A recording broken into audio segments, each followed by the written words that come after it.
Pai, nós te agradecemos por estarmos aqui. Pedimos a tua graça sobre esse lugar. Pedimos a tua graça sobre a energia, sobre os irmãos que estão servindo. Mas acima de tudo, pedimos a tua graça sobre os nossos corações. Que o Senhor nos visite, que o Senhor abra a tua palavra, que o Senhor remova o véu dos nossos corações, para que nós consigamos ver o Senhor. Ó Espírito Santo de Deus, vem sobre nós, dá-nos graça, dá-nos clareza, dá-nos entendimento, direção de quem o Senhor é. Senhor, ajuda-nos a te ver um pouco melhor nesse tempo do fim, para que os nossos corações sejam tomados por gozo e por alegria no Senhor. Socorre-nos nessa noite. Senhor, resistimos a toda ação maligna. Satanás não quer, Senhor, que a tua palavra seja partilhada.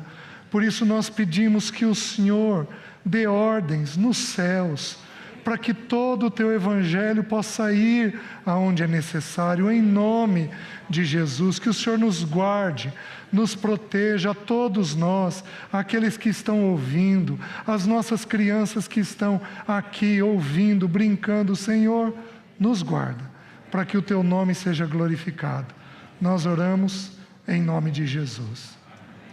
Amém.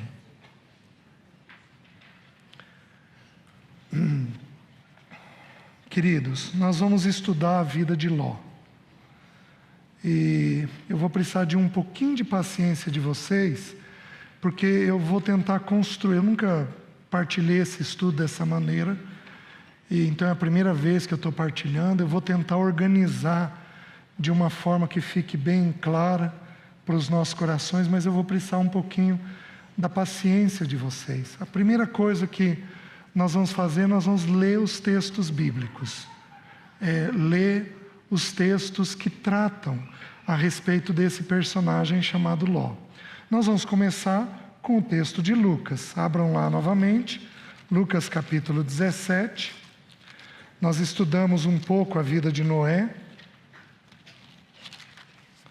Agora,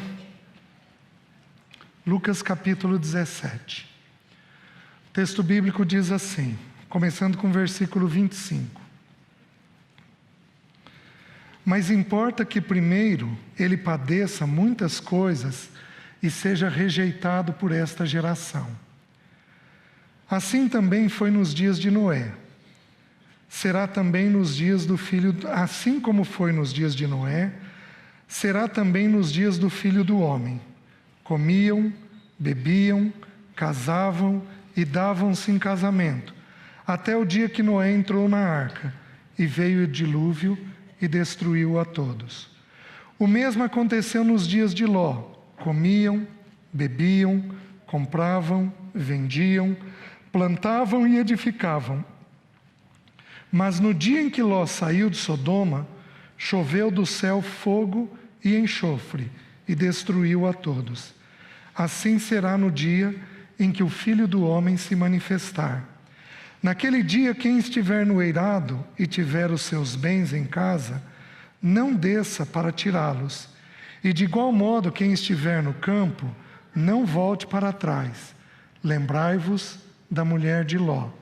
Quem quiser preservar a sua vida, perdê-la-á. E quem a perder, de fato, a salvará. Deixa eu dar uma paradinha aqui. Nós precisamos, em Noé, eu não falei sobre a época dele, mas eu acho que agora é importante a gente fazer uma distinção do período em que os dois viveram. As duas famílias são muito parecidas, mas os dois períodos, eles têm diferenças, tem algumas nuances que são bem diferentes. Nas duas famílias nós temos dois homens, onde a história é contada em torno deles. Nós temos duas mulheres que não têm nome. A segunda é pedida para ser lembrada. Nós temos filhos, onde, no caso de Noé, um deles tem um pecado grave. No caso de Ló, As duas cometem um pecado grave, de se deitarem com o pai. E nós temos 2 homens que beberam. É muito curioso. Nós temos 2 homens que beberam. Mas deixa isso para daqui a pouco. E nós temos 2 situações com netos. Em Cã, ele tem como filho Canaã, que é pai dos cananeus, cuja terra Deus mandou Israel para desapossar, porque o pecado cresceu demais. E nós temos nas filhas de Ló, ou seja, nos netos de Ló, Moabe e Amon, que se tornaram os 2 piores inimigos da nação de Israel. Então as famílias são muito idênticas. A história é muito idêntica. E isso então é para nós todos estudarmos e aprendermos com essas famílias. Por que que Deus conta histórias? Deus conta histórias para que a gente tire princípios. Simples. Então nós precisamos colher os princípios dessas famílias e evitar repetir as virtudes que eles tiveram, porém evitar os erros que eles tiveram. Então nós temos que entender que essas 2 famílias são as principais famílias para nós estudarmos no tempo do fim. E é ali que nós garimpamos os princípios. Ótimo.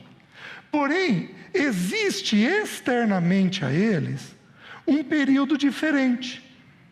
Então, quando Paulo descreve a Timóteo o tempo dos fins, eu falei isso para os irmãos na primeira reunião, se não me engano, ou na segunda, os pecados descritos ali são pecados em muito de foro íntimo. Sabe, porém, isso? Nos últimos dias sobrevirão tempos difíceis, porque os homens serão egoístas, avarentos. Só que o avarento ali não é o avarento que eu ensinei para vocês da primeira lista. Porque na primeira lista o avarento é o desejo de possuir.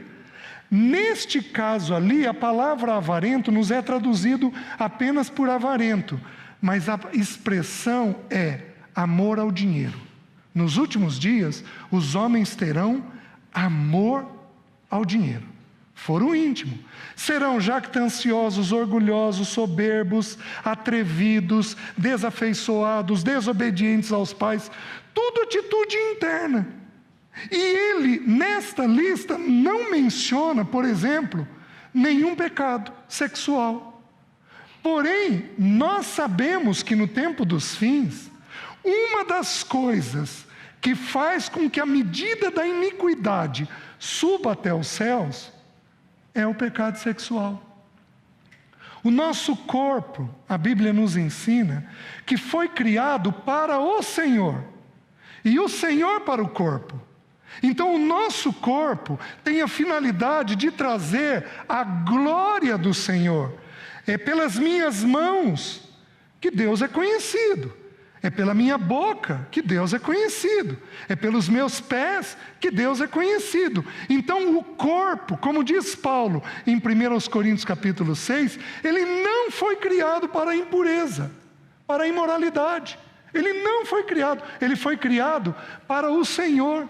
E o texto é tão forte que ele diz assim: por preço fostes comprados, por isso glorificai a Deus no vosso corpo. Então o corpo nosso, ele existe para a glória de Deus. Essa é uma coisa, que todos os homens serão julgados, os salvos e os ímpios. Porque Deus não deu um corpo para nós fazermos o que nós queremos com ele. Então, apesar de Paulo não descrever nenhum pecado sexual na lista de 2 Timóteo, nós sabemos que à medida que o pecado avança, ele vai culminando numa sexualidade desenfreada. Faz sentido para os irmãos? Em Noé, os filhos de Deus tomaram as filhas dos homens e produziram homens valentes. O irmão Bernardo já colocou isso aqui. Alguns intérpretes entendem que são anjos caídos que tiveram filhos com mulheres. Outros intérpretes entendem que é uma geração santa e bendita que começou a se misturar com gente não crente. E aí houve uma mistura. E a ênfase é de produzir pessoas valorosas, homens de renome, gente boa de serviço, gente boa de atividade nessa vida. Então há uma ênfase. O texto aqui descreve, em Noé diz assim como foi nos dias de Noé, casavam-se e davam-se em casamento. Então eles comiam. Então você vê que na época de Noé há uma ênfase voltada para o prazer pessoal. Mas, meus queridos, é um pouco diferente na época de Noé. Na época de Ló, desculpem. Porque na época de Ló o texto bíblico diz assim: o mesmo aconteceu nos dias de Ló. Comiam, bebiam, só que aí ele acrescenta algumas coisas curiosas. Compravam, vendiam, plantavam e edificavam. Presta atenção no que eu vou dizer. O tempo dos fins é caracterizado, na vida de Ló, por um amor excessivo ao dinheiro. Passamos a ter uma preocupação excessiva com dinheiro, com recurso. Passamos a ter essa natureza. O coração vai sendo tomado por isso daí, e as pessoas começam a tomar decisões baseadas no dinheiro. Os irmãos estão me entendendo? Então, enquanto em Noé há um prazer pessoal, em Ló também há um prazer pessoal, mas é um prazer ligado à questão financeira. Então aqui nós vamos ter que, eu vou mostrar isso para os irmãos na vida de Ló. Eu vou mostrar isso, como isso foi ocorrendo e quais os cuidados que nós temos que ter lá na vida dele. Então, como o texto bíblico de 2 Timóteo diz assim: os homens serão egoístas, é a primeira coisa. Quero porque quero fazer a minha vontade. A segunda coisa, diz que eles teriam amor ao dinheiro.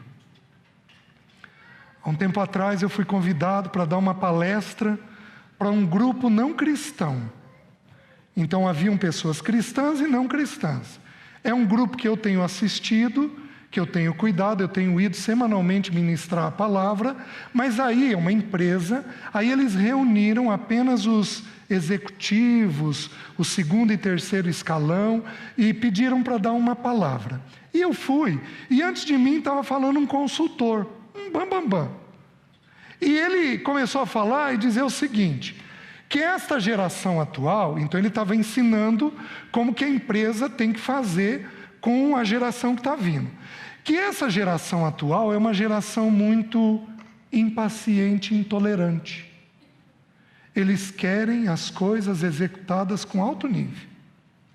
E aí ele disse o seguinte, que na Dinamarca, até onde eu tenho a informação no que eu ouvi, que na Dinamarca eles estão preparando um shopping agora, todinho tecnológico.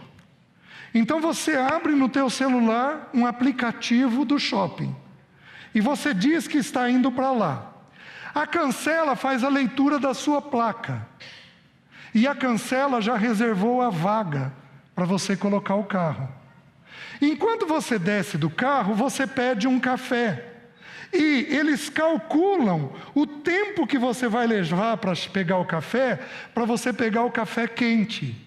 Você não precisa pagar, porque no aplicativo já tem o teu cartão, que vai descontar o café, a Cancela e o café. Você não tem que parar e pagar nada. E aí ele falou que essa pessoa está indo na loja para trocar um produto que ele comprou que não ficou de acordo com o que ele queria. E que o funcionário já está preparado. Por quê? Porque esta geração não pode perder tempo. Aí eu pensei, meu Deus, não vai faltar trabalho. Porque esse povo vai ser doido. Como é que você vive sem ter paciência? Como é que você vive sem ter um mínimo de tolerância? São os nossos pequenininhos, muito no celular. Eles querem tudo para anteontem. Vocês estão me entendendo?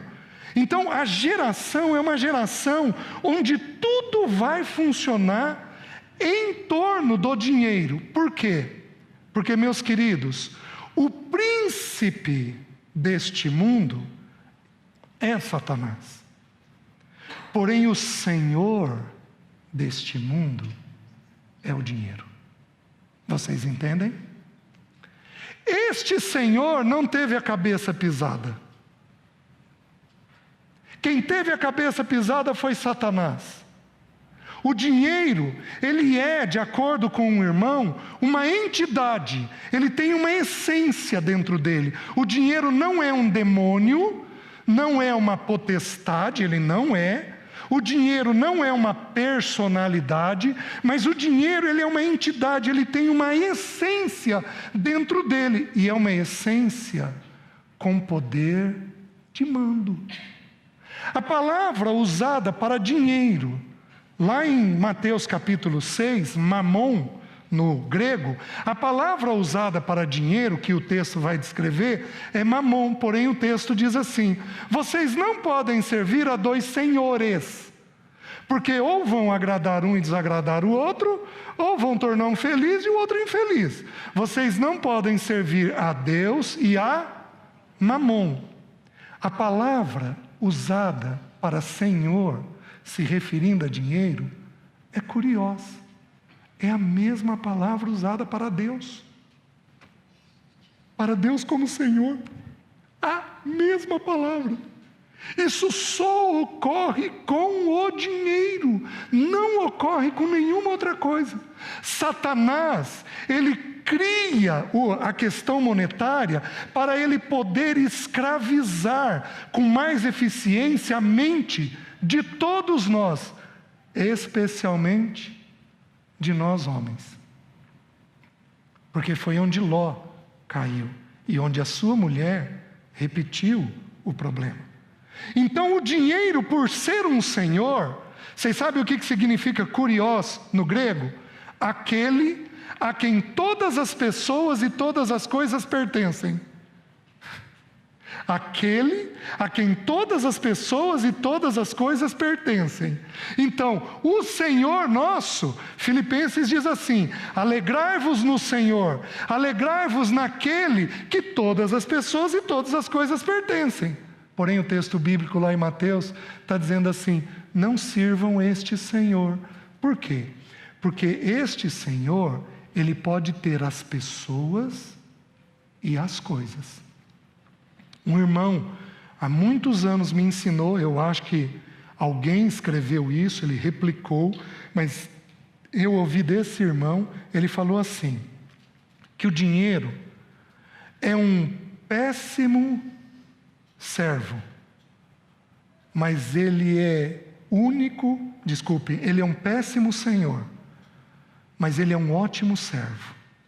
Se nós usarmos o dinheiro segundo Deus, ele vai nos servir. Mas, meus queridos, se nós de alguma forma tivermos amor ao dinheiro, o dinheiro vai começar a nos consumir. Os irmãos estão entendendo? Fiz a primeira parte, vamos fazer a segunda. Vamos ver quem era Ló. Vamos dar uma olhadinha nos textos bíblicos e ver quem era Ló. Abram em 2 Pedro, capítulo 2, começando com o versículo 4. O nome Ló significa cobertura, véu. 2 Pedro, capítulo 2. Eu já vou ler com os irmãos. O nome Ló significa cobertura, véu, aquilo que cobre. Num primeiro momento, quando eu estava estudando, eu pensei, puxa, quando a gente fala de cobertura, nós estamos falando de oração. Esse homem deveria ser um homem de oração. Então, porém, meus irmãos, ele não tem nenhum texto nas Escrituras que diz que ele orou. Pelo menos eu não achei nenhum texto. Mas quando você pensa em véu, o texto que vem no nosso coração é o texto de Coríntios falando de Moisés, que Moisés tinha um véu, porque a glória de Deus brilhava nele e os irmãos não podiam vê-lo. Meus irmãos, às vezes nós temos algo que nos impede de ver.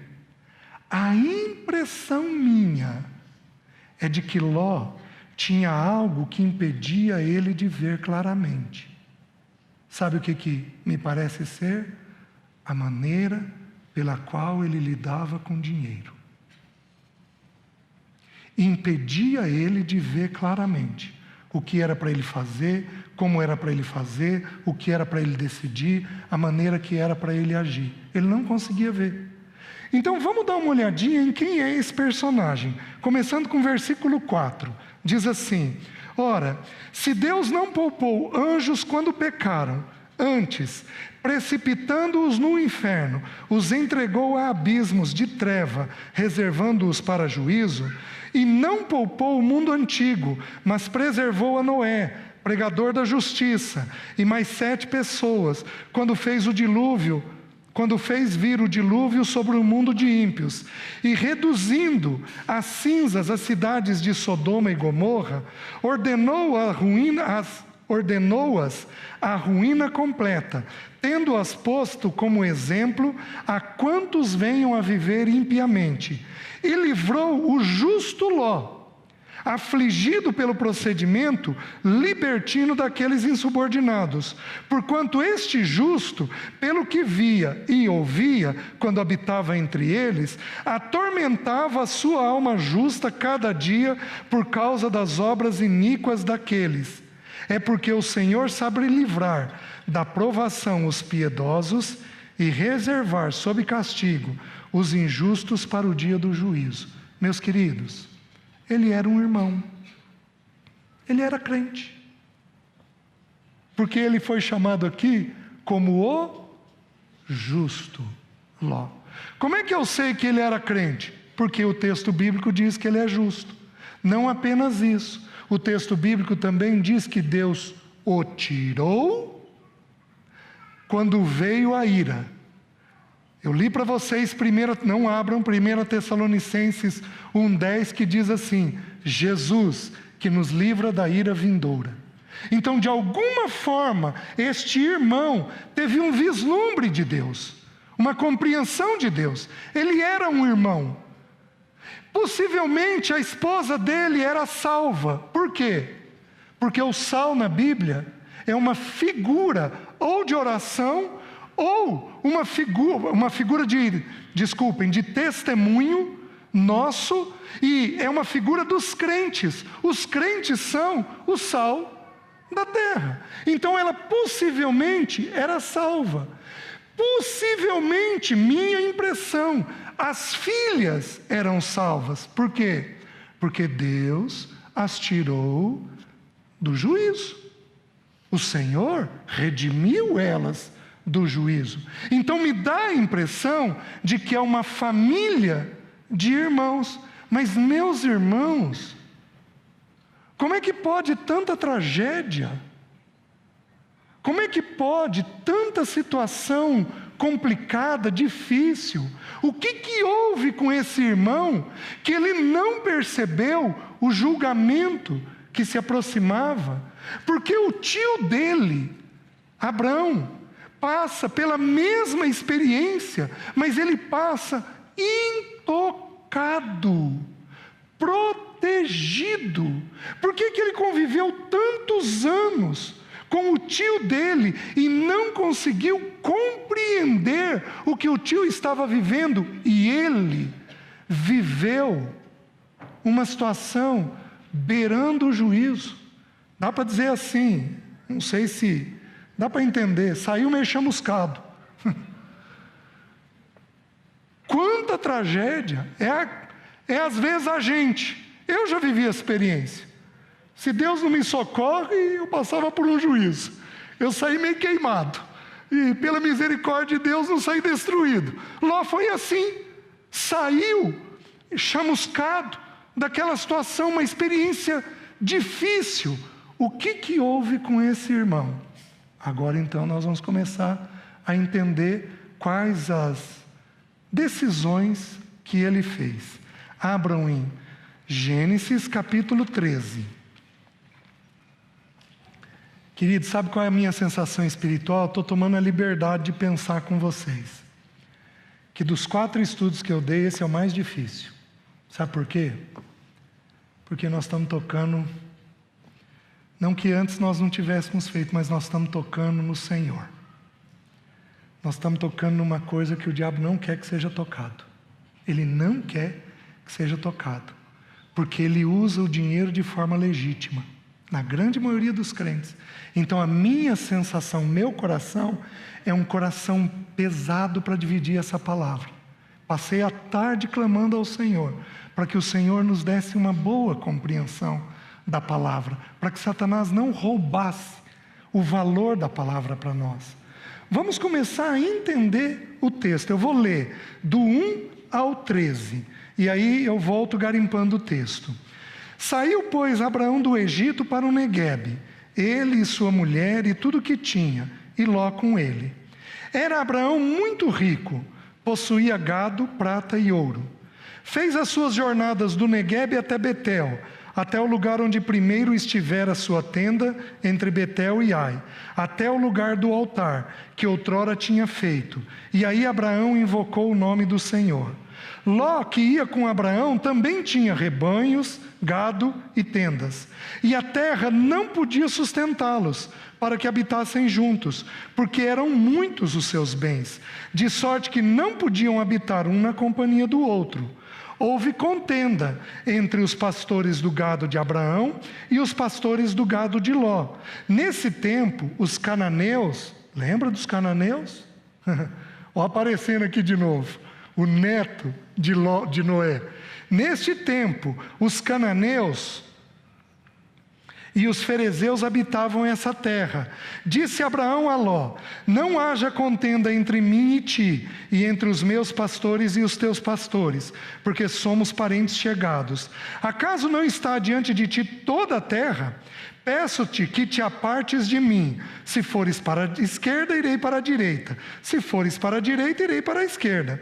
Levantou Ló os olhos e viu toda a campina do Jordão, que era toda bem regada, antes de haver o Senhor destruído Sodoma e Gomorra, como o jardim do Senhor, como a terra do Egito, como quem vai para Zoar.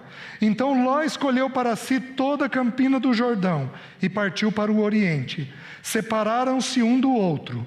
Habitou Abrão na terra de Canaã, e Ló nas cidades da campina, e ia armando as suas tendas até Sodoma. Ora, os homens de Sodoma eram grandes pecadores diante do Senhor.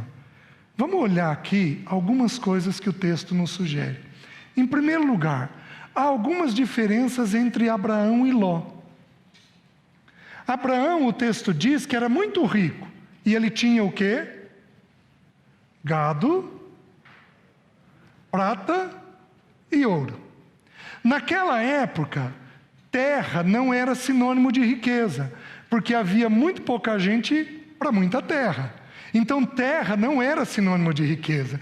Por isso o texto de Jó, quando descreve a riqueza dele, fala dos camelos, das ovelhas, dos jumentos, das juntas de boi. Por quê? Porque a riqueza naquela época era dada por gado. Era assim que você era considerado rico. Então Abraão tinha, diz o texto bíblico, que ele tinha gado. Gado é diferente de rebanho. Porque rebanho fala de gado miúdo, é ovelha. E gado fala de boi. Então Abraão tinha gado, tinha prata e ouro. Nós sabemos na Bíblia que prata fala da obra de redenção de Cristo. E ouro fala dos tesouros celestiais. Abraão era rico. E o texto descreve os bens. Mas esse homem rico tinha o quê? Tinha Cristo e tinha o Pai. Ele tinha o Filho e tinha o Pai. Ele de alguma forma teve um vislumbre da pessoa de Cristo, porque ele tinha prata, E ele, de alguma forma, teve um vislumbre de Deus. O de Deus foi tão grande que o texto bíblico diz que ele se tornou amigo de Deus. Porém, quando descreve a riqueza de Ló, é a primeira diferença que a gente vê. Diz que Ló tinha rebanhos e tinha tendas. Rebanhos, gado e tendas. Não diz que ele tem nada de Cristo. Agora, eu duvido que Abraão nunca tenha falado para ele de prata ou de ouro. Nunca tenha dito para ele de Deus. Nunca, eu duvido. Ele foi um sobrinho que muito possivelmente recebeu da parte de Abraão algum depósito. Mas, meus queridos, esse depósito não é descrito. Por que não é descrito? Porque de alguma forma os olhos dele estavam colocados em possuir. Porque descreve que ele tem mais coisas do que Abraão. Descreve que ele tem rebanhos e que ele tem gado, ele tem tendas. E de Abraão, que era muito rico, não diz nada disso. Então, muito possivelmente, o coração dele estava tomado por este Senhor. Satanás conseguiu envolvê-lo de tal maneira que ele pensava nas coisas deste mundo. Está fazendo sentido para os irmãos? Só que aí há uma outra diferença que deixa tudo muito claro. Aliás, há uma diferença menor aí. Quando há uma disputa entre os pastores dos dois, quem é que se levanta para resolver? Abraão. Por quê? Porque Abraão é pacífico. Aliás, a palavra filho no Novo Testamento, ela tem dois sentidos: ruiós, que é filho adulto, e teknon, que é criancinha. Ruiós é usado quase que 100% para Jesus, e teknon, criancinha, é usado para nós, com exceção de 3 ou 4 menções. Eu não me lembro agora com exatidão. Sabe qual é a primeira menção que diz que nós somos adultos? Diz assim: bem-aventurados os pacificadores, porque serão chamados filhos adultos de Deus. Quando Deus vai conquistando maturidade nos nossos corações, sabe o que nós vamos sendo? Da paz. A gente vai tratando os irmãos com graça, com leveza, com respeito, entendendo que tem certas situações que não é para a gente pôr a mão, que é Deus quem vai resolver, entendendo que Deus é misericordioso comigo e é misericordioso com o irmão, e entendendo que eu vou comprar as brigas que Deus quer que eu compre. Eu não vou comprar qualquer briga, porque quem é o Senhor da guerra é Deus. Então a gente só compra as brigas que o Senhor da guerra traz. A gente não compra as brigas nossas, porque aí nós somos imaturos. Abraão chama Ló, vamos resolver isso daqui. Porém, o que confirma o que eu estou ensinando para os irmãos? Que Ló tinha um problema sério com dinheiro. Preste atenção. Versículo 9: acaso não está diante de ti toda a terra? Escolhe para onde você quer ir. Versículo 10: levantou Ló os olhos e viu toda a campina do Jordão. Meus queridos, olha se não está de acordo com o texto bíblico. Não abra. Se você abrir em Mateus capítulo 6, diz assim, versículo 22. São os olhos a lâmpada do corpo. Então é pelos olhos que eu ilumino onde o meu corpo tem que ir. É pelos olhos que eu faço isso. São os olhos a lâmpada do corpo. Se os teus olhos forem bons, todo o teu corpo será luminoso. Se os teus olhos forem maus, todo o teu corpo estará em trevas. Caso a luz que é em ti sejam trevas, que grandes trevas serão. Os 2 versículos falaram dos olhos. O versículo seguinte diz o quê? Porque vocês não podem servir a 2 senhores. A sequência do texto está falando dos 2 senhores. Por quê? Porque é pelos olhos que nós buscamos a riqueza. É pelos olhos que a gente preenche o desejo que a gente tem de possuir, de ter. É pelos olhos que isso acontece com a gente. O que houve com Ló? Levantou os olhos e viu toda a campina do Jordão, e viu que era terra bem regada. Vamos dar uma parada. O que ele é? Pastor. Pastor precisa do quê? Água. Porque onde tem água tem pasto. Então ele precisa de água. Ele pensou indiretamente de que jeito?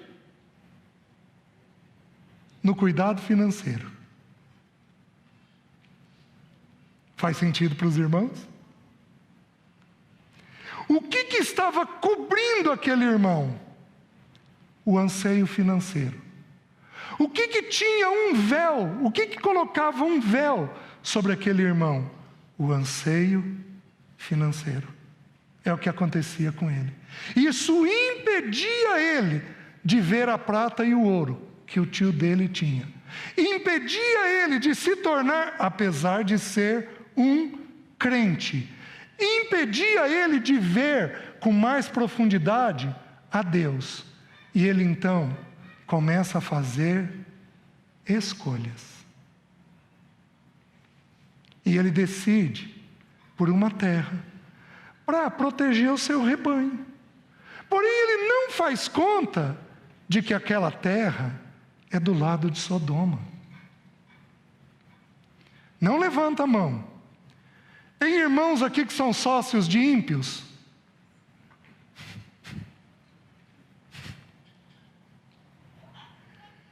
Tem irmãos aqui que fazem contas e vão ter que trabalhar mais para pagar essas contas?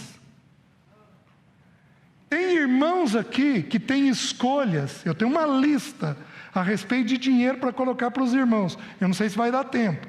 Tem irmãos aqui que fazem escolhas indevidas. Meus irmãos, eu ouço muitos irmãos. Eu não conheci até hoje um irmão que tenha tido sociedade com ímpio, um irmão crente, que tenha tido sociedade com ímpio, que não tenha de alguma forma mundanizado a vida sua e de seus filhos. Eu até hoje não conheci.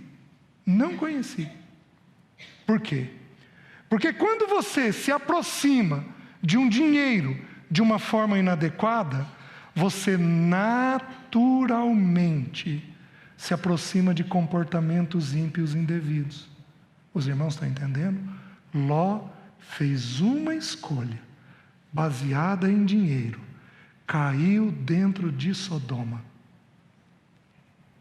Quantos irmãos aqui não decidiram construir uma casa e nunca brigaram tanto? Ou eu estou errado? Quantos aqui não decidiram comprar determinadas coisas e nunca foram tão preocupados? Quantos aqui não decidiram fazer um determinado investimento e aquilo gerou uma irritação, um distanciamento? Meus irmãos, dinheiro é um Senhor. E se nós não fizermos a escolha certa, o dinheiro nos coloca assentados na praça de Sodoma. Os irmãos estão entendendo? Se tem um inimigo que nós temos que ter cuidado, nós precisamos aprender a olhar, é o inimigo chamado dinheiro. Nós precisamos olhar esse Senhor e aprender a nos posicionar. Eu tenho um estudo que chegou nas minhas mãos de um grupo relativamente bem respeitado lá nos Estados Unidos. Então, eles fizeram uma pesquisa nas Escrituras. Eu resolvi não fazer essa pesquisa porque ia ser muito cansativo para mim. Mas eles concluíram o seguinte, que cerca de 2.508 versículos da Bíblia, perto de 1/4 da Bíblia, se refere a dinheiro. Salvação são 205 versículos. Fé, aliás, 205 versículos. Salvação, 208 versículos. e dinheiro, 2.508 versículos. Por que vocês acham que a Bíblia fala tanto de dinheiro? Porque dinheiro é um Senhor. Então, o que Ló nos ensina? Ló nos ensina que, para nós homens, a questão do dinheiro precisa ser uma questão de joelho no chão. Porque ela pode nos seduzir, e de forma legítima. Pode envolver o nosso coração de tal forma que o nosso coração tome decisões que nós vamos ter problema depois. O que mais acontece com esse homem? Versículo 11. Então Ló escolheu para si toda a campina do Jordão e partiu para o oriente. Separaram-se um do outro. Habitou Abraão na terra de Canaã e Ló nas cidades da campina, e armando as suas tendas até Sodoma. Deixa eu fazer um outro parênteses aqui. Nós sabemos que o habitar em tenda tem um sentido espiritual muito forte, porque o habitar em tenda, você sai daquele lugar com facilidade e vai para onde Deus te chama. Você chuta o pau da barraca, desarma a barraca e vai para onde Deus está te chamando. Então nós sabemos que o habitar em tenda tem um sentido espiritual maravilhoso. Ló habitava em tendas. Porém, depois de alguns anos, lidando com dinheiro, ele constrói uma casa, com porta e tudo. O que significa? A casa significa que ele fincou raiz naquele lugar. Espiritualmente falando, esse é o sentido. Não há problema nenhum nós habitarmos em casa. Mas aqui é um sentido espiritual. Qual é o sentido espiritual? De que nós não podemos fincar raízes nesta terra. Se você criar amor, paixão pelas coisas que você tem, se você tiver dificuldade de se desprender do que você tem, isto é um sinal perigoso. Por quê? Porque na maturidade nós habitamos em tendas. Nós habitamos em lugares onde, se Deus nos chamar para outro lugar, nós desarmamos a tenda e vamos para onde Ele nos chamar. Porque nós somos dele, nós não somos deste mundo. Os irmãos com certeza já ouviram o que eu vou falar. A diferença entre o trigo e o joio. Quais são as duas diferenças mais marcantes entre o trigo e o joio? O trigo, quanto mais maduro, que somos nós, mais curvado. O joio, quanto mais maduro, mais ereto. Primeira diferença. Qual é a segunda diferença? O trigo, quanto mais maduro, mais a raiz dele se desprende da terra. Abraão. E Ló era um irmão que ele lutava com isso. Como ele é salvo, ele é trigo, ele não foi joio. Como ele é salvo, ele é trigo. Mas ele lutava com o desprendimento desta terra. Meus queridos, eu vou dar agora um texto bíblico para vocês que confirma aquilo que eu estou ensinando para vocês. Porque diz que ele foi para Sodoma, ele foi armando a sua tenda até Sodoma. O que uma escolha errada financeira faz com a gente? Nós vamos convivendo com pessoas, com situações que não agradam ao Senhor. E nós vamos nos habituando àquela situação. Quando eu era criança, às vezes algumas pessoas saíam para caçar rã. E eles pegavam rã viva. E aí, para matar a rã, o que eles faziam?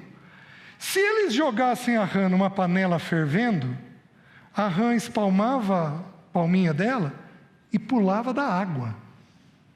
Ela batia. O que as pessoas faziam?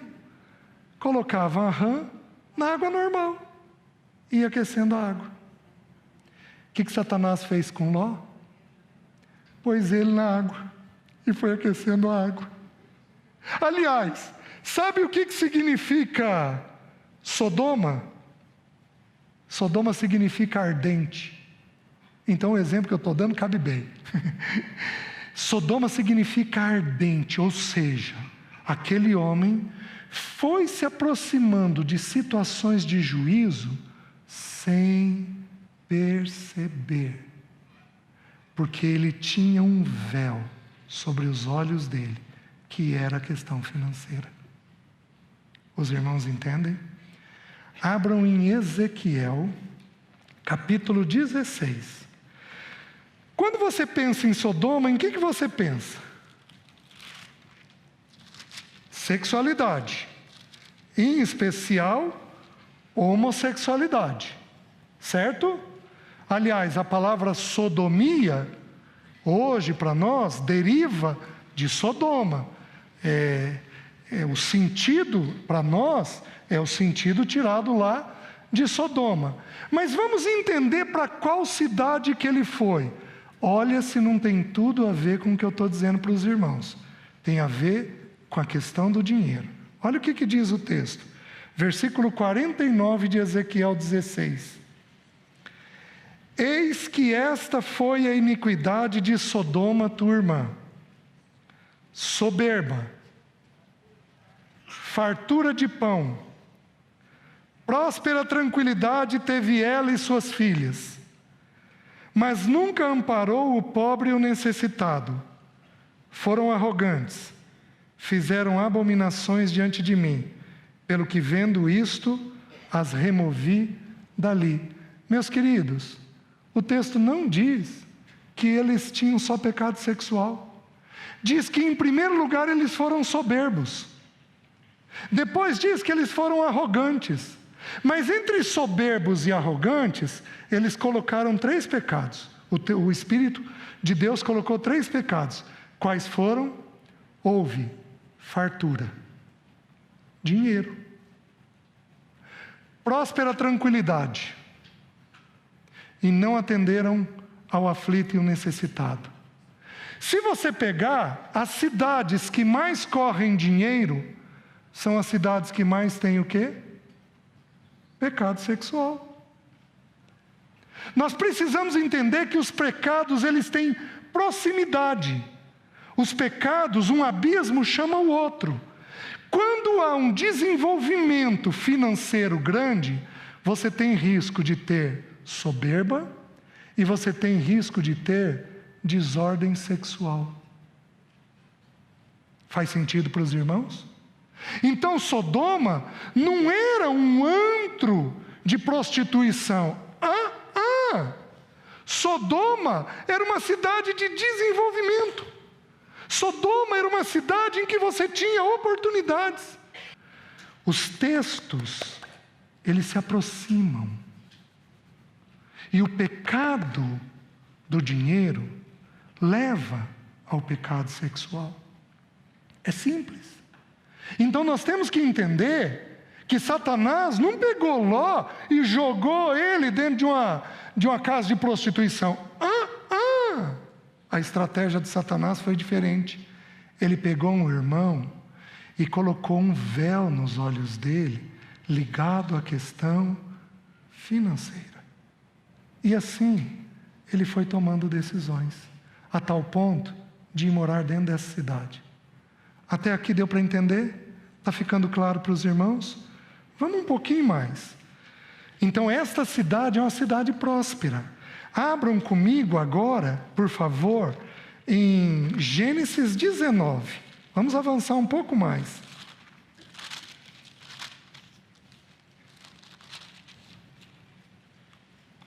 Nós vamos ler todo o capítulo.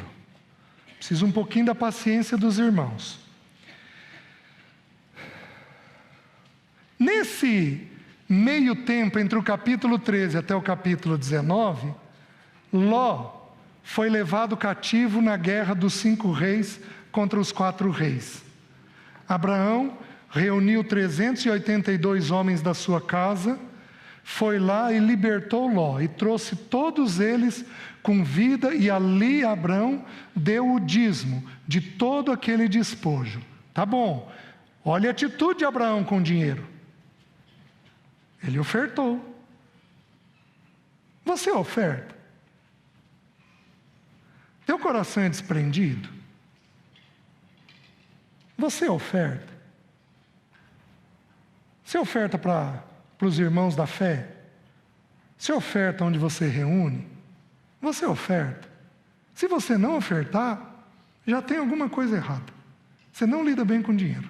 Porque o natural, quando a gente lida bem com dinheiro, é o desejo de ofertar baseado no Senhor. Abraão ofertou. Ele deu ali o dízimo de tudo aquilo que veio, certo? E aí, então, ele foi liberto, Ló foi liberto. Meus irmãos, o dinheiro gera escravidão.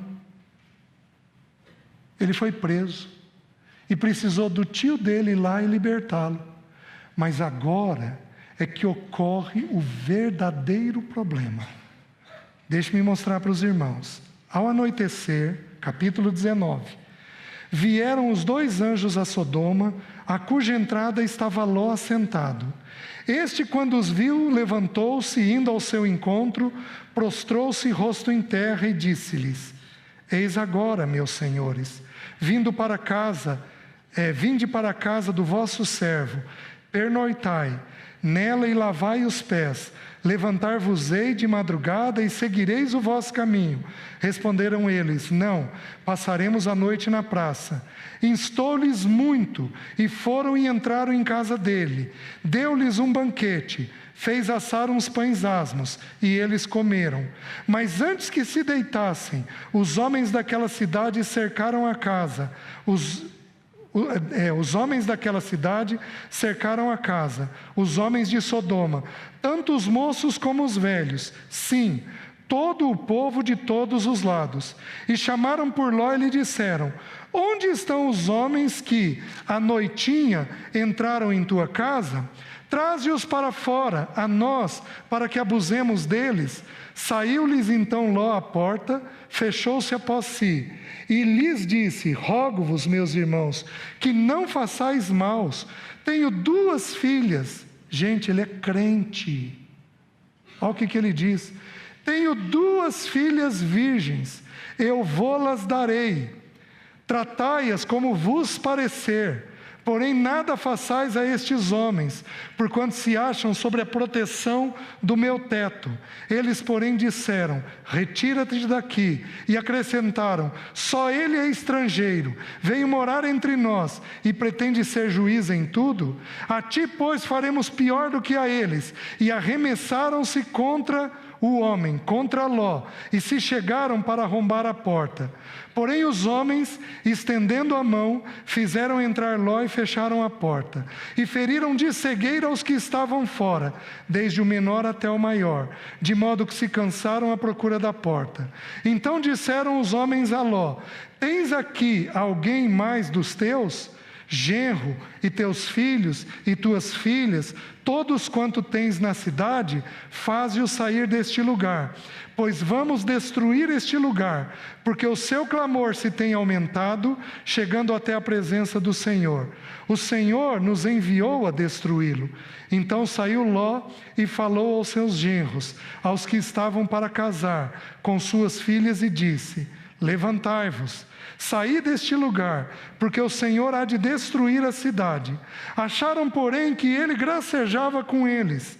Ao amanhecer, apertaram os anjos com Ló, dizendo: Levanta-te, toma tua mulher e tuas 2 filhas, que aqui se encontram, para que não pereçais no castigo da cidade. Como, porém, se demorasse, pegaram os homens pela mão, e ele, a sua mulher e as 2 filhas, sendo-lhe o Senhor misericordioso, e o tiraram e o puseram fora da cidade. Havendo-os levado fora, disse um deles: Livra-te, salva a tua vida. Não olhes para trás, nem pares em toda a campina.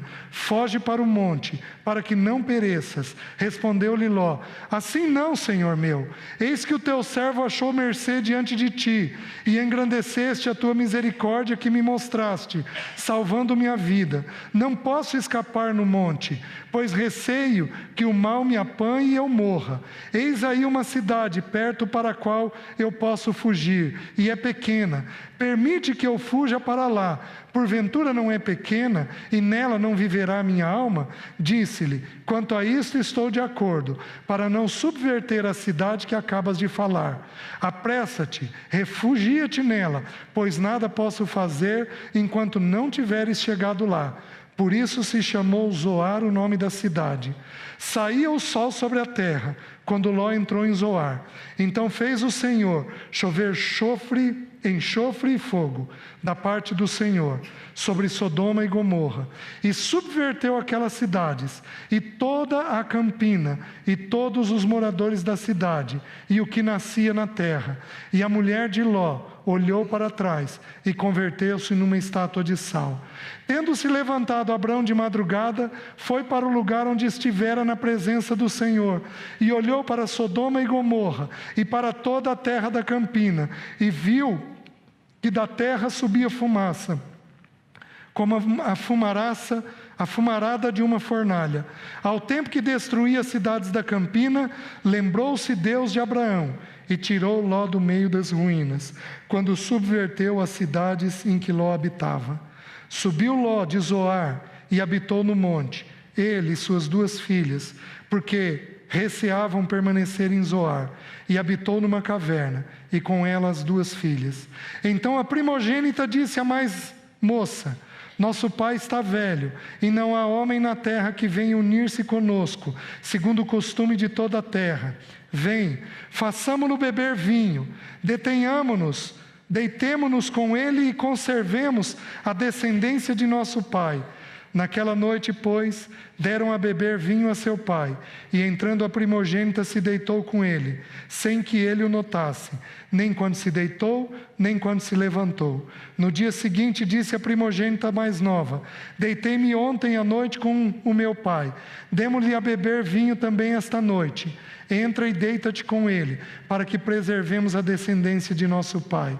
De novo, pois, deram aquela noite a beber vinho a seu pai, e entrando a mais nova se deitou com ele, sem que ele o notasse, nem quando ela se deitou, nem quando se levantou. E assim as 2 filhas de Ló conceberam do próprio pai. A primogênita deu à luz um filho e lhe chamou Moabe. É o pai dos moabitas até o dia de hoje. A mais nova também deu à luz um filho e lhe chamou Ben-Ami. É o pai dos filhos de Amon, até o dia de hoje. O que nós aprendemos? Se amarmos o dinheiro, teremos Mamon por Senhor. E o que eu passar a descrever a partir de agora é o que ocorre conosco e com a nossa família. A primeira coisa, como ele era crente, como ele era justo, ele discerniu os anjos. Ele estava centrado na praça da cidade. Quando nós estudamos a Bíblia, Jó estava assentado na praça. Jó. Porque Jó, estou falando certo, Jó, que foi ferido por Satanás. Por quê? Porque os juízes se assentavam nas praças. Por isso que os homens falaram: sendo tu estrangeiro, queres ser juiz entre nós sobre todas as coisas? Ou seja, aquele irmão resolveu participar das coisas próprias de juiz, para ver se dava uma melhorada na terra. É o que alguns irmãos nossos tentam fazer com a política. Porém, meus queridos, isso daqui está condenado, já foi julgado. Isso daqui não tem jeito. É a vinda do nosso Senhor para nos tirar daqui e depois Ele julgar esta terra. Não tem jeito este sistema. Não tem jeito este sistema. Então Ló, ele desejou de alguma forma cooperar. E ele entendeu que, sendo juiz, ele iria ajudar. O que ele não entendeu é que quanto mais ele entrou nas questões da terra, mais ele se afundou no pecado da terra. Faz sentido? Porém, ele era justo. Quando os anjos vêm, o que ele faz? se prostra diante deles. Então a primeira coisa é que há um tanto de espiritualidade nele. Nós preservamos um tanto da nossa vida cristã. O mundo, o sistema, o dinheiro, ele nos cega, mas ele não rouba a nossa fé. Nós conseguimos ainda manter um tanto da espiritualidade. É o que aconteceu com ele. Porém, à medida que vai avançando, no versículo 19:8, o texto diz assim: tenho 2 filhas virgens, eu vou lastrarei. Por que ele ofereceu as filhas para os homens da cidade? Simples. Porque ele tinha absorvido o costume do povo. Simples. Não tem outra explicação. Ele absorveu o costume do povo. Não dá para nos aproximarmos do mundo.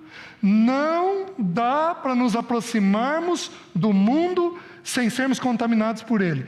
Não dá.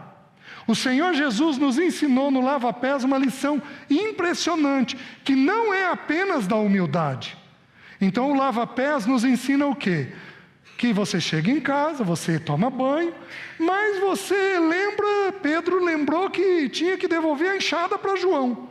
Pedro sai, vai até a casa de João, devolve a enxada, agradece, volta, ele volta com o pé sujo. Qual é o ensino? Não tem jeito de andarmos no mundo e não termos os pés sujos. Não tem jeito. Eu vou para a clínica, eu ouço coisas que eu não devo, que pesam, e eu preciso ser lavado pela palavra de Deus. Você vai para o teu trabalho, você vai ouvir uma piada, um palavrão, uma coisa indecente, que você vai ter que se posicionar ao sair daquilo. Aquilo sujou a tua mente. Você vai precisar chegar em casa e alguém vai ter que lavar os teus pés, tirando aquilo lá. Então, até onde nós damos conta de conviver no mundo? Até os pés. Sujou acima dos pés, você não dá conta. Há um irmão que partilhou uma vez, Efésios capítulo 2, ele diz assim: ele vos deu vida, estando vós mortos nos vossos delitos e pecados, nos quais andastes outrora, segundo o curso deste mundo. A palavra curso, esse irmão partilhou, e diz que aquilo se refere a um rio de uma correnteza muito forte. Até onde você dá conta de entrar num rio com uma correnteza forte? Eu vou te dizer, você dá conta de entrar até o teu pé. Porque se você colocar a metade da canela, o rio te leva. Se você colocar o joelho, você vai mais rápido ainda. Vocês estão entendendo? O mundo é um curso que nós pisamos com fé. Nós pisamos com temor. Nós temos que ter esse temor. Por isso que os nossos filhos, quando eles entram com 12 anos de idade, a cabeça deles abre para o mundo. E nós precisamos bater papo. Nós precisamos bater papo.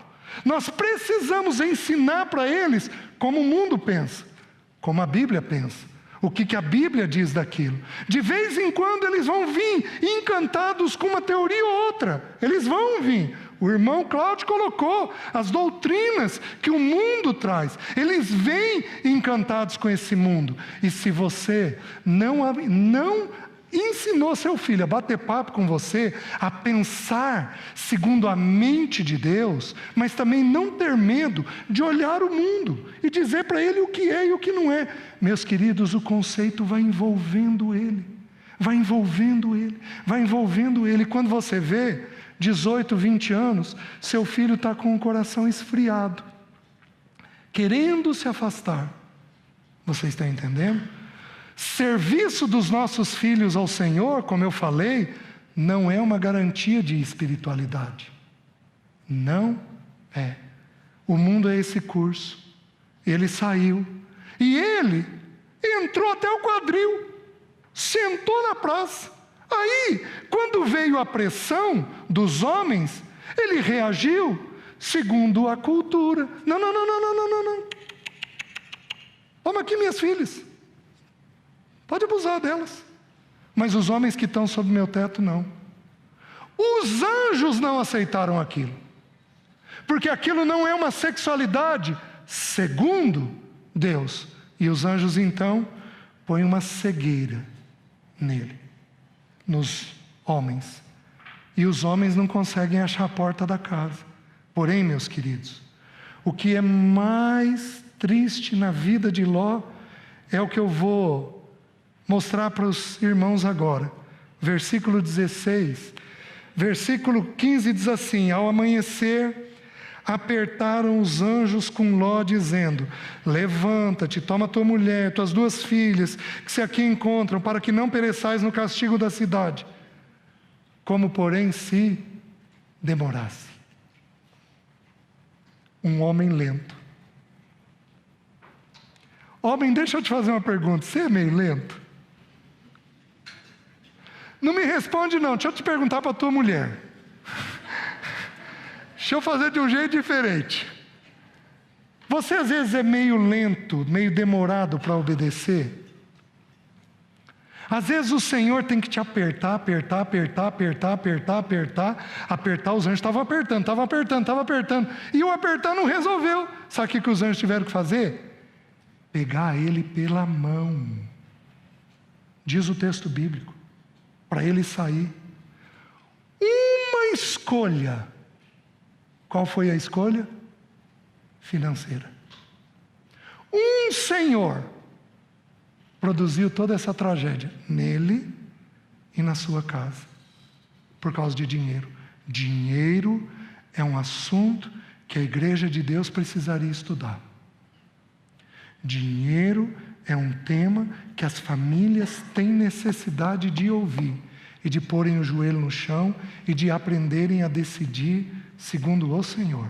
Dinheiro é um tema delicadíssimo nas Escrituras, porque é um Senhor.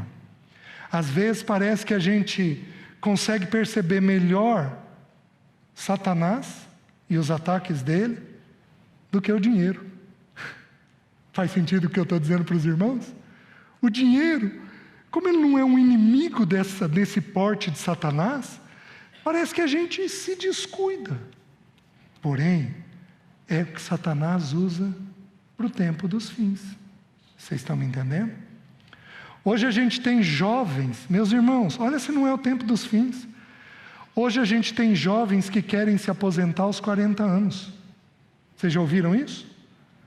Então eles aprendem a investir desde os 15, aplica ali, tira dali, põe ali. Eu quero guardar, porque aos 40 anos, com a minha saúde ainda bem, ainda em pleno vigor da minha vida, eu quero conhecer a vida, eu quero conhecer o mundo, eu quero ir para o mundo, eu quero viajar, já vou estar garantido para mim. Isso é uma forma sutil de não ver a vida segundo o Senhor. Nós fomos chamados para trabalhar todos os dias da nossa vida. Adão, você vai trabalhar no suor do rosto, em meio a cardos e abrolhos, todos os dias da sua vida.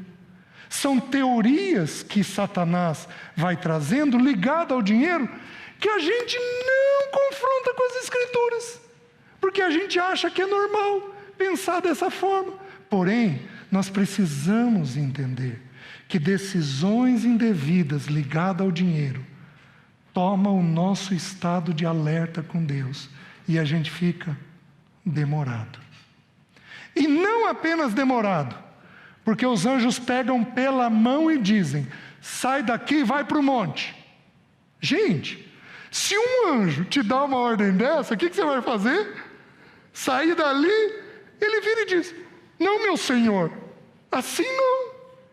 Deixa eu ir para uma cidadezinha aqui perto. E os anjos consentem que ele vá. Só que nós temos que lembrar que nem toda concessão é vontade absoluta de Deus.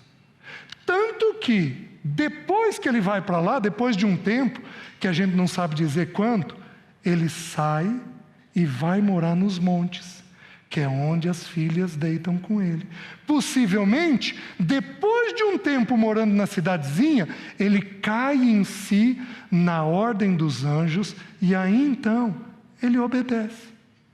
Assim, nós somos quando a gente ama o dinheiro? Lentos, tardios, demorados. O que mais nós temos no texto? Uma coisa que me chocou quando eu estava estudando e que faz mudar um pouco a compreensão. Vocês se lembram que o Senhor e 2 anjos visitaram Abraão? E Abraão entra num espírito de intercessão, porque o Senhor falou para Abraão que ia destruir Sodoma e Gomorra.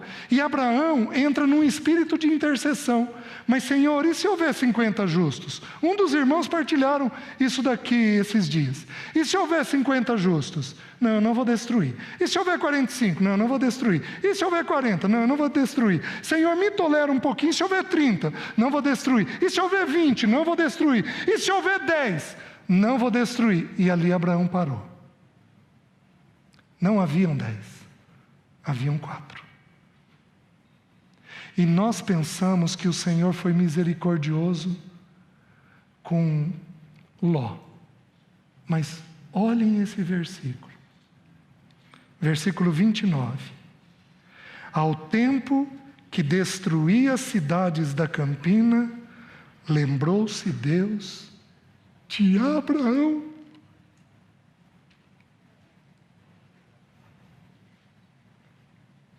Ele não se lembrou de Ló, mas ele se lembrou daquele que intercedeu por Ló. O que me chamou a atenção quando eu estava estudando isso? Quantos de nós temos situações de desafio com marido, com esposa, com filhos? Meus irmãos, não tenha a tua oração contínua por desperdiçada. Não tenha a tua oração contínua por desperdiçada. Casais, não deixem de orar por seus filhos nenhum dia sequer. Sabe por quê? Porque o Senhor vai se lembrar de nós. Os irmãos estão entendendo? Lembrou-se o Senhor de Abraão. E aí então ele fez misericórdia com Ló, tirando ele daquela tragédia que ele estava. Meus queridos, não despreze a sua oração. Lembra, não abra, do Salmo 66. Bendito seja Deus, que não me rejeita a oração e nem aparta de mim a sua graça. O que nós vamos fazer especialmente se nós tivermos uma esposa, um homem, um filho em lutas? O que nós vamos fazer? Nós vamos interceder. Nós vamos orar dia após dia, dia após dia, dia após dia, até que o Senhor nos diga para parar. Por quê? Porque o Senhor não tem esta oração desperdiçada. No tempo certo, Ele vai se lembrar dessa oração. Amém? Amém. Entendamos isso. E aí, de novo, nós estamos no mesmo assunto. De novo. Qual o assunto? O assunto da oração. No tempo dos fins, o que a gente faz? A gente ora. Busca o Senhor. Busca o Senhor. Eu vou dar um testemunho pessoal.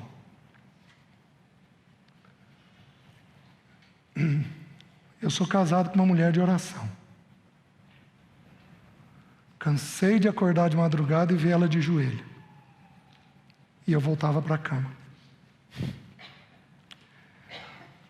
E aí o Senhor fez algo interessante. O Senhor feriu minha esposa. De tal maneira que ela não conseguiu retomar toda aquela vida que ela tinha no Senhor. E aí o que Ele fez comigo? Me tomou pela mão como um atrasado, um fora do tempo, e me colocou orando com ela quase todo dia, para ela dar conta de fazer o devocional em função do que a química fez com a mente dela. Ela precisa fazer junto com alguém. Quem é o alguém? que Deus está fazendo comigo? Me ensinando a orar.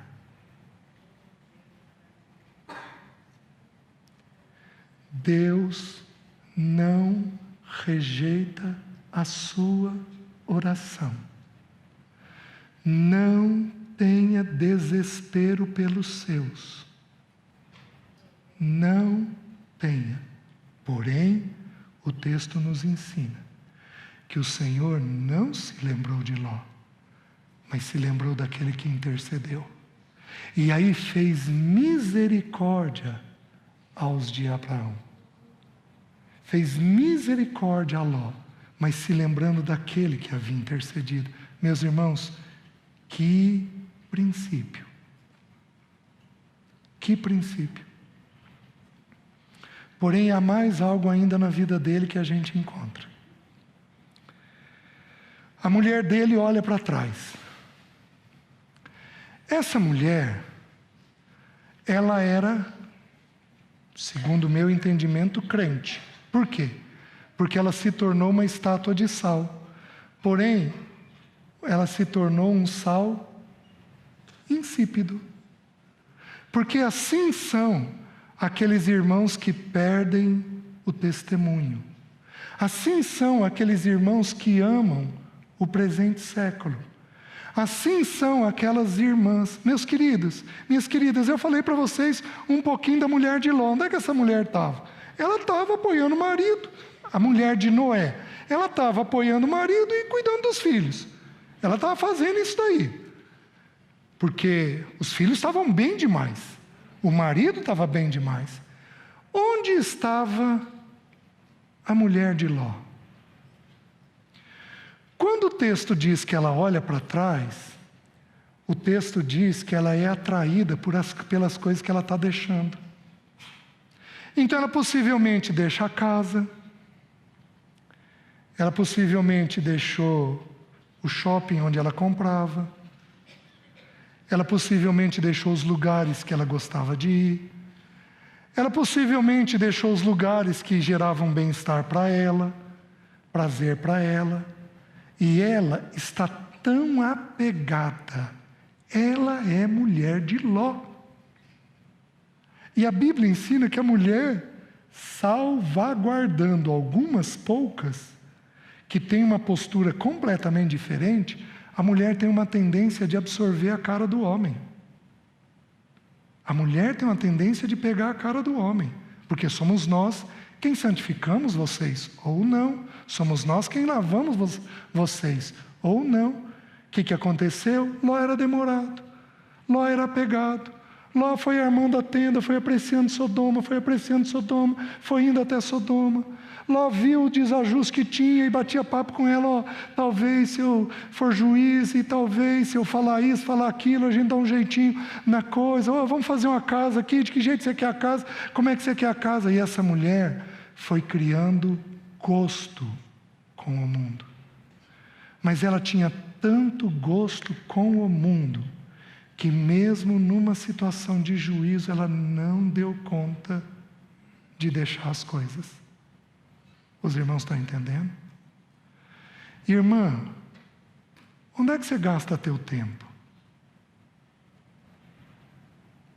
Algumas irmãs aqui são muito organizadas em casa, mas às vezes abandonaram a organização e são perfeitas em casa. Gastam tempo demais na casa. É importante ter uma casa organizada, mas a casa não pode te consumir. Algumas outras irmãs gastam tempo, valor, recurso, com tratamento, com sonho, com desejo, que o Senhor não tem para você. Algumas irmãs gastam mais tempo com o serviço do que com pessoas. Algumas irmãs têm medo do futuro e por medo trabalham fora, às vezes com filhos pequenos. A Bíblia não condena a irmã que trabalha fora. A Bíblia não condena. Não tem um texto que condene a mulher a trabalhar fora. Porém, a Bíblia deixa claríssimo que o principal papel de uma mulher é gente. Ela pode trabalhar fora depois que o marido tiver cuidado e os filhos tiverem cuidados. Ela pode ir. Agora, faz isso trabalhando 8 horas por dia. Você não vai dar conta. É complicado, é difícil. Então, onde, mulher, você coloca o teu tempo? Você gasta tempo na palavra? Você lê a Bíblia? Você já leu a Bíblia toda uma vez? Por ano? Você já leu a Bíblia de capa a capa? Você tem textos que te chamam a atenção? Você decora textos e Deus faz depósito dentro de você para os seus? Ou você acha que você não tem que pastorear seus filhos? Você acha que Deus não vai te dar alguma direção espiritual para os teus filhos? Mulher, onde é que você está? Onde é que você guarda, coloca a tua mente? Onde é que você coloca a tua mente?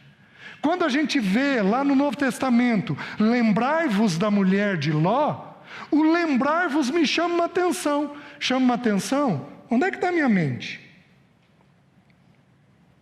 Onde é que está a minha mente? Minha mente está nas coisas do mundo? Ou eu consigo gastar tempo suficiente em Deus? Eu consigo gastar tempo suficiente em Deus?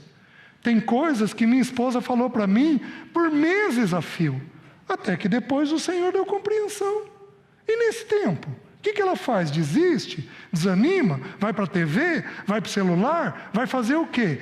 Que escolha você faz com o teu tempo? O que você põe na sua mente? Deixa eu falar uma coisa. Não dá para edificar filhos sozinho. Não dá. Você precisa, nós precisamos da mulher, como você precisa de nós. O Senhor tem que fazer depósitos em você. Você precisa. A semelhança daquele exemplo que eu dei, largar o celular, largar as redes sociais, largar os seriados, largar a TV e aprender a, em primeiro lugar, gastar tempo com o Senhor. As irmãs estão entendendo? Qual é o testemunho?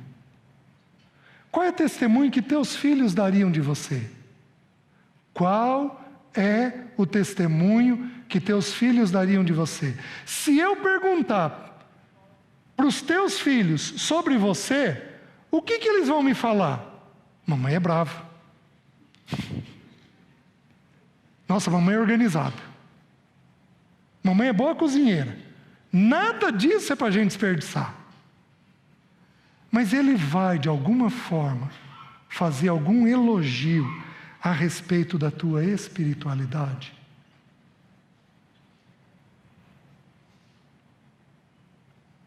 Se lembre da mulher de Ló e tire os olhos do mundo.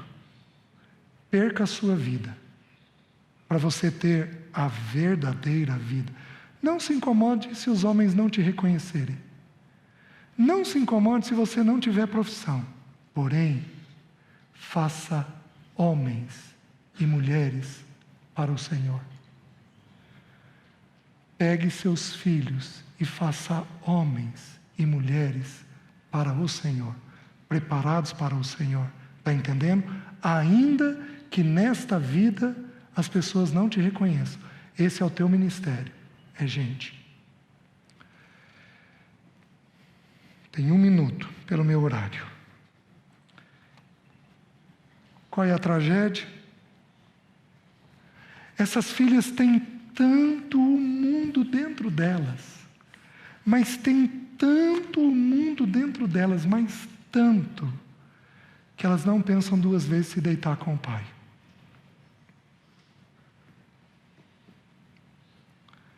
Porém, eu preciso 1 minutinho. Eu preciso dizer uma coisa que só hoje à tarde, estudando novamente o texto, o Senhor me descortinou. Noé bebeu. E seu neto foi amaldiçoado. Seu filho e seu neto. Ló bebeu. Se eu puder dar uma sugestão, eu estou extremamente livre, porque eu não conheço os irmãos. Então eu estou livre, eu não conheço a realidade de vocês.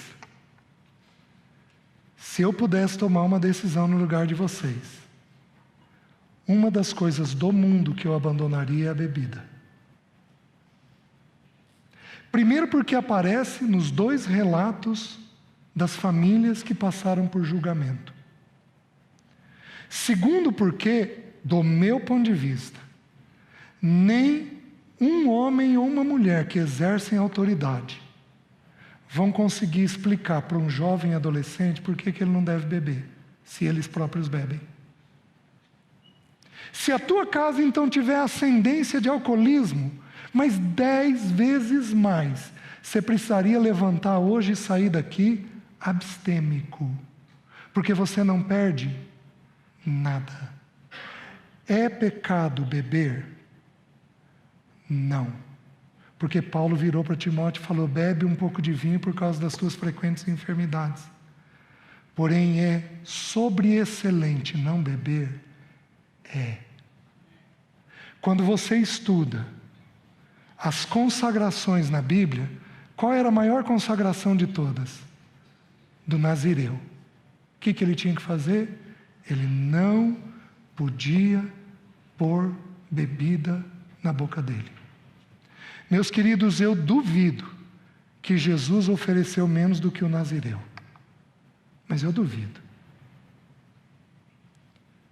A bebida, para a juventude hoje, é uma tragédia. E é santo quando os pais, desde cedo, vão ensinando filhos: não precisamos, não precisamos, não precisamos, não faz parte da nossa cultura, bebida não é uma coisa boa, bebida não é uma coisa boa. Bebida é a porta de entrada das tragédias para os nossos filhos. Nossos filhos vão para a noitada, nossos filhos vão para dar balada, nossos filhos vão para a cervejada na faculdade, tudo porque tem bebida.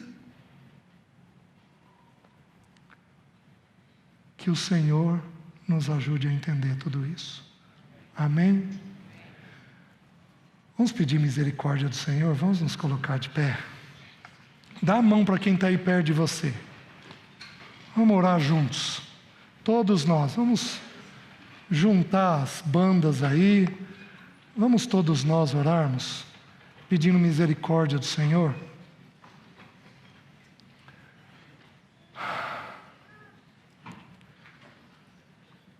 Senhor, muito obrigado pelo exemplo do nosso irmão Ló. Obrigado porque o Senhor usou de misericórdia com ele, como vai usar conosco. Obrigado pelo exemplo de Abraão, pela intercessão de Abraão. Louvado seja o teu nome. Senhor, livra-nos no dia dos fins. Só o Senhor é poderoso para isso. Senhor, dá-nos um bom posicionamento com dinheiro. Ensina-nos a fazer o que é adequado com dinheiro, para que o teu nome seja glorificado. Precisamos do Senhor. Ajuda alguns irmãos aqui a se livrarem da bebida. Se há uma falta de testemunho, visita as irmãs e tira elas do mundo, Senhor. Ajuda elas a não terem medo de perderem a vida dela, para ganharem a verdadeira vida no Senhor e nos filhos delas. Senhor, ajuda-nos nisso. Senhor, eu intercedo pelos nossos filhos, pelas gerações que vão vir. O irmão Wilson leu o Salmo 128, e o Salmo 128 diz que nós veremos os filhos dos nossos filhos. Por isso nós clamamos: ajuda-nos a fazer as escolhas certas, para que nós vejamos os filhos dos nossos filhos. Livra-nos dos erros que esses irmãos que nós estamos estudando cometeram. Livra-nos disso, para que o teu nome seja glorificado nas nossas vidas. Faz isso, eu clamo, em nome de Jesus. Amém. Amém, irmãos.